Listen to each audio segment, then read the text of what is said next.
వాయిస్కు స్వాగతం. తిరుపతి సభలో పవన్ కళ్యాణ్ మాట్లాడిన తర్వాత చాలా మంది ఆయనపై విమర్శలు గుప్పించడం చూస్తూ ఉన్నాం. మరీ ముఖ్యంగా హిందువులు చాలా మంది ఆయన్ని విమర్శించడం చూసాం. ఇది వేరే ధర్మంలో ఎక్కడా ఉండదు, వేరే మతంలో ఎక్కడా ఉండదు. ఒక హిందువుల్లో మాత్రమే ఆ మతంలో ఉన్న వాళ్ళు విమర్శించుకోవడం జరుగుతూ ఉంటుంది. మరీ ముఖ్యంగా ప్రకాష్ రాజ్ అనే వ్యక్తి చాలా అతి చేయడం చూస్తూ ఉన్నాం. సనాతన ధర్మానికి ఎటువంటి నష్టం లేదు, సనాతన ధర్మం అంతా బాగానే ఉంది, కేవలం ఇది కావాలని ఇది చేస్తున్నారు. పవన్ కళ్యాణ్ ఒక అవకాశవాది, ఈయన ఒక ఫుట్బాల్ లాంటి వాడు అని తీవ్రంగా విమర్శించడం జరిగింది. అంటే మైదానంలో ఆడడానికి వెళ్ళిన వ్యక్తి కానీ, చూడడానికి వెళ్ళే వ్యక్తి కానీ, ఎంపైర్ కానీ అయితే బాగును, ఈయన ఫుట్బాల్ లాంటి వ్యక్తి అంటే ఎవరైనా ఇతన్ని తన్నొచ్చు అంటే చాలా వ్యంగ్యంగా, చాలా దరిద్రంగా ఆయన పవన్ కళ్యాణ్ గురించి మాట్లాడడం జరిగింది.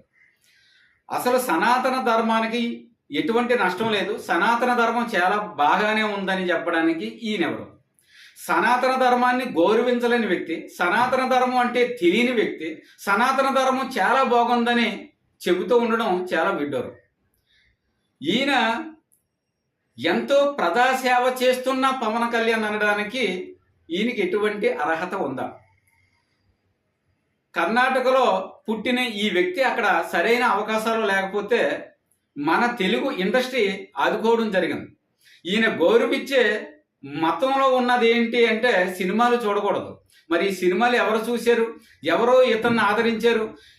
ఇతను విలక్షణ నటుడిగా ఎవరు మార్చారంటే తెలుగు ప్రజలే మార్చారు, 2 రాష్ట్రాల ప్రజలే మార్చారు. అటువంటిది ఇక్కడ ఈయన ఒక మంచి నటుడిగా ఎదిగి బాగా సంపాదించుకొని ఆ విషయాన్ని ఇక్కడే ఈయన కక్కడం జరుగుతుంది. ఈయనకి పవన్ కళ్యాణ్కి ఏమైనా గొడవ ఉందా? గతంలో ఏమైనా వీళ్ళ మధ్య వైరం ఏమన్నా ఉండి ఈ రకంగా మాట్లాడుతున్నాడంటే అదేమీ కాదు.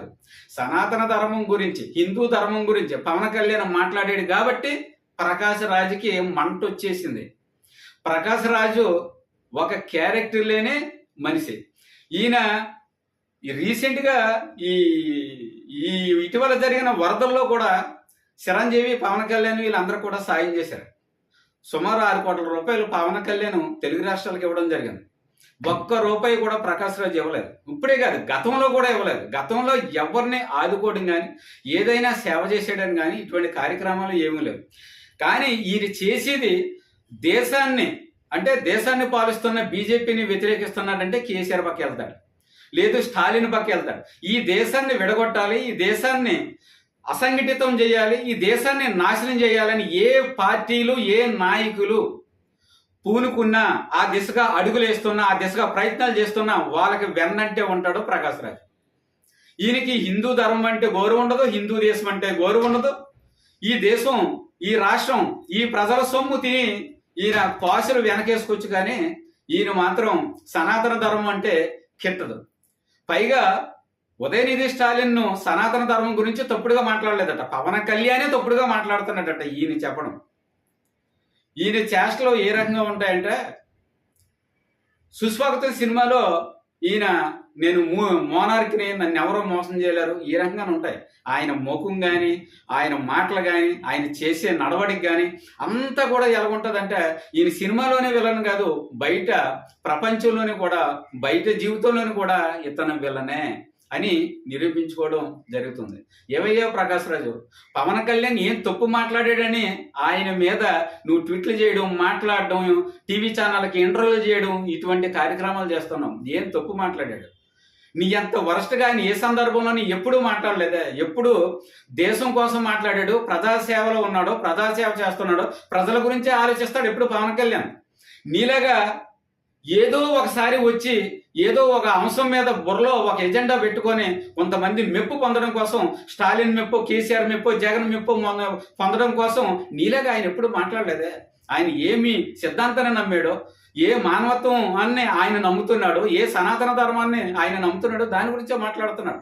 అందులో తప్పులు ఎందుకు దొరుకుతున్నాయి నీకు అంటే మీ ఆలోచన విధానం కరెక్ట్గా లేదని అర్థమవుతుంది. గతంలో మీరు ఎటువంటి సేవలు ఏమైనా చేశారా? అటువంటి దాఖలాలే లేవు. ఎవరికైనా దాన ధర్మాలు చేశారా? ఎవరైనా కష్టాలు ఉన్న వాళ్ళు ఆదుకున్నారా? ఏమీ లేదు. నీకు సామాజిక స్పృహ ఎక్కువైపోయి ఇది తప్పని ఖండించో కరెక్టే. ఖండించినప్పుడు గతంలో వాళ్ళ అమ్మగారి మీద కానీ, లేదా వాళ్ళ మిస్సెస్ రేణుకా దేశాయ్ గారి మీద కానీ, రజనీకాంత్ గారి మీద, చిరంజీవి గారి మీద, పురంధరేశ్వరి గారి మీద, భువనేశ్వరి గారి మీద ఇటువంటి ఎన్నో నీచమైన అబండలో వేసారే నాయకులు. మరప్పుడు నువ్వెందుకు ఖండించలేదు? సామాజిక స్పృహ ఉన్నవాడివి, నువ్వు ఖండించరు కదా. ఎంత అద్భుతమైన నటుడు రజనీకాంత్, ఎవరిని కూడా తప్పుడుగా మాట్లాడలేని వ్యక్తి. మరి అటువంటి వ్యక్తిని ఇక్కడ తప్పుడుగా నీచంగా విమర్శించారు చాలా మంది దుర్మార్గులు. మరి అటువంటి అప్పుడు నువ్వు ఎందుకు ఖండించలేదు? ఎక్కడ పెట్టుకున్నావు నీ తలకాయని? సామాజిక స్పృహ ఉన్నవాడివి. ఇప్పుడు పవన్ కళ్యాణ్ అన్న మాటలు తప్పు అనుకుంటే మరి అప్పుడు కూడా నువ్వు ఖండించాలి కదా. ఈయన తప్పు మాట్లాడలేదు కానీ ఖండించేస్తున్నాను. మరి తప్పు మాట్లాడిన వ్యక్తులను నువ్వు ఎందుకు ఖండించలేదు? అంటే వాళ్ళు అంటే నీకు భయం కావచ్చు, మోజు కావచ్చు, ఇష్టం కావచ్చు. నీకు నీకు వాక్ స్వాతంత్రం ఉంది, మాట్లాడవచ్చు కరెక్టే. కానీ నువ్వు ఎదటి వ్యక్తి తప్పు ఒప్పులు చూసేటప్పుడు నువ్వెంతవరకు కరెక్ట్గా ఉన్నావు చూడు. తర్వాత వాళ్ళు ఎంతవరకు తప్పు మాట్లాడారా లేదని గ్రహించు. నీవు ఒక ఎజెండా పెట్టుకొని ఒక మతాన్ని అంటగాక్కొని దానికి ఏదో మేలు చేయాలి, ఆ వ్యక్తులకి ఏదో మేలు చేయాలని తప్పుడుగా మాట్లాడడం ఇది మంచి పద్ధతి కాదు. నీ వల్ల సమాజానికి ఎటువంటి ఉపయోగం అయితే లేదు. ఆంధ్రదేశ అదే తెలంగాణ తెలుగు రాష్ట్రాల వల్ల నీ బ్రతుకు బాగానే ఉంది. ఆ బ్రతుకు అలాగే బ్రతుకు. రకరకాలుగా సనాతన ధర్మం గురించి ఎవరైనా మాట్లాడితే వాళ్ళ గురించి తప్పుడుగా మాట్లాడడం కానీ, అదేవిధంగా తెలుగు ప్రజల్ని సులకన చేయడం కానీ, అదేవిధంగా ధర్మం గురించి కానీ, పవన్ కళ్యాణ్ నాటి వ్యక్తుల గురించి తప్పుడుగా మాట్లాడడం కానీ చెయ్యొద్దని తెలుగు ప్రజలందరూ కూడా మనవి చేసుకోవడం జరుగుతుంది. ఇప్పటి నుంచైనా మీ బుద్ధి మారాలని కోరుకుంటూ థ్యాంక్ యూ. పీజర్ వాయిస్ మరో వీడితో మళ్ళీ కలుద్దాం.